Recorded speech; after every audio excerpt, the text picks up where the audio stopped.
नमस्कार दोस्तों, स्वागत है आपका हमारे channel target for IAS and MPPSC with K. यह है हमारी series specially for MPPSC 2020 according to नए सिलेबस। दोस्तों, नवीन सिलेबस जो आया जारी किया गया है मध्य प्रदेश गवर्नमेंट द्वारा, और आगामी जो प्री परीक्षा है जो कि आगे बढ़ गई है, और उसी के कारण हम लोगों ने इस सीरीज को दोबारा से शुरू किया है कि हम लोग इसे कवर कर लें।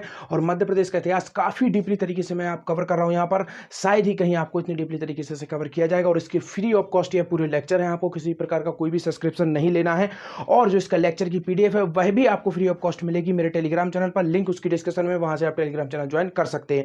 और इसके पहले मैं लगभग 30 वीडियो बना चुका हूं, यह हमारी 30वीं वीडियो है। 29 वीडियो अपलोड हो चुकी हैं और आज यह वाली वीडियो आ जाएगी। इसके पहले हम लोग चंदेल वंश, गुप्त वंश और भी जो प्रमुख वंश हैं मध्य प्रदेश के प्राचीन काल से लेकर हम लोग अभी आ चुके हैं। और इसके बाद अभी हम डिस्कस करेंगे आज राष्ट्रकूट वंश। दोस्तों, राष्ट्रकूट के बाद हम लोग डिस्कस करेंगे दोस्तों परमार वंश, और परमार वंश के साथ ही हम लोग प्राचीन जो मध्य प्रदेश का इतिहास है वह खत्म कर देंगे। और फिर सीधा हम लोग जाएंगे मिडवल हिस्ट्री में मध्य प्रदेश की, और उसी के साथ हम पूरा डीपली तरीके से, अभी मैंने लगभग 2 वीडियो आप लोगों को बनाई हुई थी जिसमें हमने डिस्कस किया था मध्य प्रदेश का स्वतंत्रता आंदोलन में योगदान। परंतु आगे हम मध्यकाल के बाद जब हम आधुनिक काल में जाएंगे तो हम डीपली तरीके से डिस्कस करेंगे मध्य प्रदेश का स्वतंत्रता आंदोलन में योगदान को। सभी कुछ इंपॉर्टेंट फैक्ट हम यहाँ पर डिस्कस करेंगे, तो बने रहिए हमारे साथ। If you visiting first time my channel, please subscribe my channel, hit bell icon, never miss out new update. If you want to join my Telegram channel, link below description, you can go join my Telegram channel. On my Telegram channel I will provide you PDF which is free of cost, you can easily join my Telegram channel. So let's get started. Today's are important fact. तो सबसे पहले आपको यह देखिए, आपके सामने है भारत का वर्तमान का मैप, और आप यहां पर देखेंगे राष्ट्रकूट वंश सभी को मालूम होना चाहिए जिन्होंने थोड़ी बहुत भी हिस्ट्री की जानकारी है दोस्तों। तो यह साउथ इंडिया का स्पेशली प्रायद्वीपीय भारत का एक राजवंश था। परंतु यहाँ पर आप देख रहे हैं वर्तमान मध्य प्रदेश का मैप, और महाराष्ट्र से लगी हुई सीमा के मध्य प्रदेश के अंदर का जो क्षेत्र था वहां तक यह विस्तृत था। इसलिए मध्य प्रदेश के इतिहास के अंतर्गत हम लोगों को राष्ट्रकूट का वंश को भी देखना पड़ेगा दोस्तों। स्पेशली मध्य प्रदेश के वह जिले जो कि कहाँ से सीमा साझा करते हैं, वह सीमा साझा करते हैं महाराष्ट्र से। कौन कौन से जिले, जैसे कि आप देखेंगे बैतूल, छिंदवाड़ा और जो इसी तरीके के जो जिले हैं जो भी महाराष्ट्र से सीमा साझा करते हैं, उन सभी जिलों में इस वंश के कुछ ना कुछ जो सिंबल्स हैं, कुछ ना कुछ जो साक्ष्य हैं, वह सब यहाँ पर मिलते हैं। तो यह मैप के माध्यम से थोड़ा आपको समझाने की कोशिश की है। आप इसकी पीडीएफ प्राप्त करेंगे, वहाँ पर इसका मैप भी मिल जाएगा। तो जब भी आप इसे पढ़ें तो मैप के माध्यम से पढ़ें, क्योंकि आपको इसी तरीके से रियलाइज होगा कि जो राष्ट्रकूट वंश था वह कहाँ से कहाँ तक फैला हुआ था। आप देखेंगे महाराष्ट्र में और महाराष्ट्र से लगी हुए जिले जो मध्य प्रदेश के, वहाँ पर यह विस्तृत था। तो चलिए शुरू करते हैं बिना समय गवाए हुए। इसके जो फैक्चुअल इन्फॉर्मेशन है उस पर हम लोग आते हैं। तो मध्य प्रदेश में राष्ट्रकूट वंश, तो सबसे पहले हम देखेंगे दोस्तों राष्ट्रकूट कौन थे। राष्ट्रकूट दोस्तों जो कलचुरी वंश था उनके सामंत थे। कलचुरी वंश मैंने आपको डिस्कस कर दिया है, और आप चाहे तो प्लेलिस्ट मैंने पूरी बना दी, उसको जाके आप देख सकते हैं। कलचुरी वंश पूरा का पूरा मैंने डिस्कस कर दिया है, और जो प्लेलिस्ट है उसकी लिंक भी मैं डिस्क्रिप्शन में आपको दे दूंगा, तो वहां से आप सीधा एमपीपीएससी की प्लेलिस्ट पर जा सकते हैं। उस पर पूरा आपको जितना इतिहास है वह वहां पर मिल जाएगा।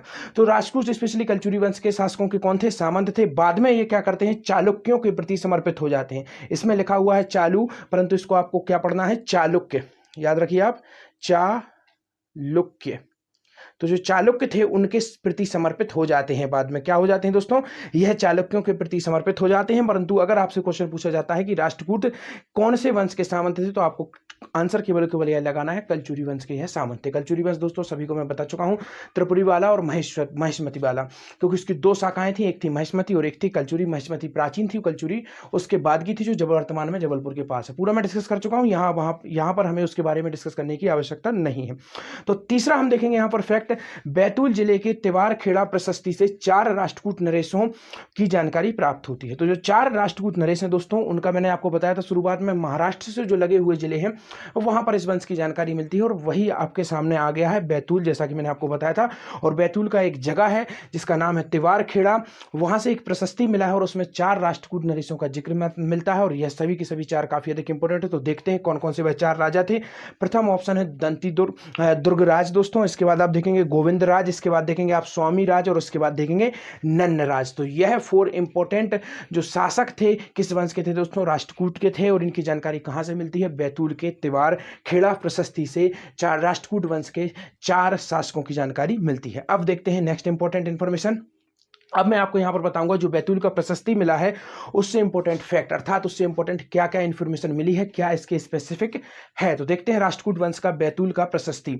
देखते हैं सबसे पहले नन्न राज के लिए युद्ध सूर नाम का प्रयोग किया गया है। तो काफी अधिक इंपॉर्टेंट है दोस्तों, जैसा कि मैंने बताया 4 जो राजा थे उनमें से नन्न राज भी एक राजा था, और नन्न राज के लिए क्या वर्ड प्रयोग किया गया है, युद्ध सूर नाम, अर्थात युद्ध का सूरवीर। तो यह उनके लिए उपाधि का प्रयोग किया गया है, कहां पर, बैतूल प्रशस्ति में। इसके बाद देखेंगे इस प्रशस्ति में दोस्तों गणों की आकृति अंकित है। तो यह भी काफी अधिक इंपॉर्टेंट है, आगे मैं आपको बताऊंगा।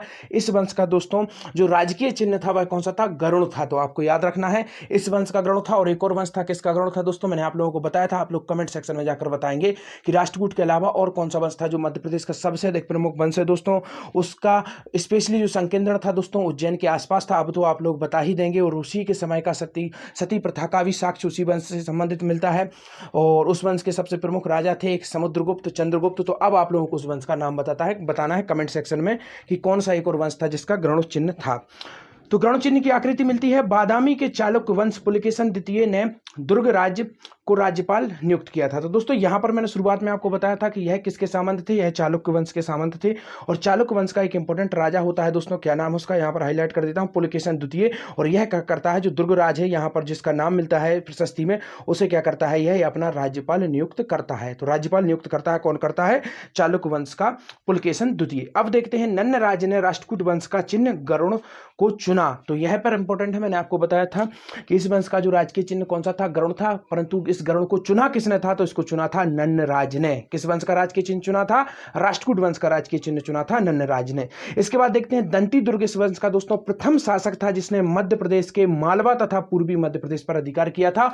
और this is one of the very very important point which is very very important for the MPPSC exam. तो दोस्तों यह काफी अधिक इंपॉर्टेंट पॉइंट होने वाला है। दंती दुर्ग ऐसा प्रथम शासक था राष्ट्रकूट वंश का जिसने मध्य प्रदेश के मालवा तथा पूर्वी मध्य प्रदेश पर अधिकार किया था। इसके बाद देखते हैं नेक्स्ट, दंती दुर्ग के पश्चात दोस्तों इसका पुत्र होता है जिसका नाम क्या है? कृष्ण प्रथम गद्दी पर बैठता है। तो दंती दुर्ग के बाद कौन बैठता है दोस्तों? कृष्ण प्रथम, जो कि कविराज नामक ग्रंथ की रचना इसके बाद यहां पर इतना ही है कि दंती दुर्ग के बाद कौन बैठता है दोस्तों? कृष्ण प्रथम। परंतु यहां पर सेकंड इंपॉर्टेंट पॉइंट हम देखेंगे, कविराज नामक ग्रंथ की रचना कौन करता है दोस्तों? अमोद वर्ष। तो सेकंड एक और राजा बनता है, कौन बनता है? अमोद वर्ष।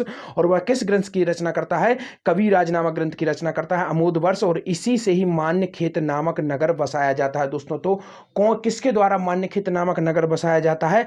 तो अमोद वर्ष जो इस वंश का राजा था उसके द्वारा मान्यखेत नगर बसाया जाता है। और कविराज नामक ग्रंथ की रचना भी इसी के द्वारा की जाती है दोस्तों। और एक और शिलालेख यहां पर इंपॉर्टेंट मिलता है, जबलपुर से इसका शिलालेख प्राप्त होता है दोस्तों।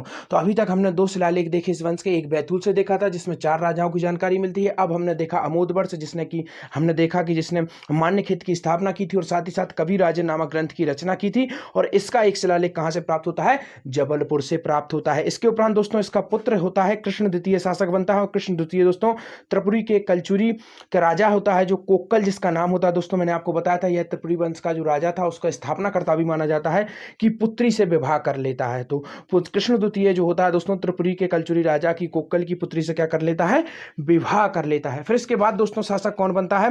कर्क द्वितीय इस वंश का अंतिम राजा रहता है दोस्तों। तो अब हम आ चुके हैं इस वंश के अंतिम पड़ाव पर। तो इस वंश का अंतिम राजा कौन था दोस्तों? कर्क द्वितीय इस वंश का अंतिम राजा था। और यह क्या था दोस्तों? अयोग्य शासक था। जब कोई शासक अयोग्य होता है तभी जाके उस वंश का अंत होता है, अधिकतम आप यही देखेंगे हिस्ट्री में।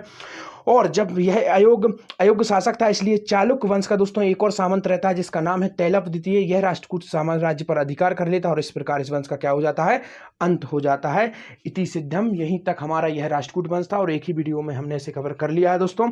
आई होप आप लोगों को समझ में आया हो। अगर आप लोग कुछ और बदलाव चाहते हैं वीडियो में तो प्लीज आप लोग कमेंट जरूर कीजिए। वीडियो अगर अच्छी लगी हो तो, क्योंकि एक और एक मार्ग केवल और केवल आप लोगों से मेरे संपर्क का केवल एक ही मार्ग है, आपका कमेंट और आपका लाइक। जितने अधिक लाइक होंगे मैं समझूंगा कि आप लोगों को वीडियो अच्छी लग रही हो। अगर आप लोगों के पॉजिटिव कमेंट्स आएंगे, कुछ नेगेटिव भी आएंगे, किसी भी प्रकार के कमेंट आएंगे, तो उनसे हमें जानकारी मिलेगी कि हमें क्या सुधार करना है इसमें। दोस्तों इसकी पीडीएफ लेना ना भूलें, लिंक डिस्क्रिप्शन में, you can go join my Telegram channel. Thank you so much watching this video.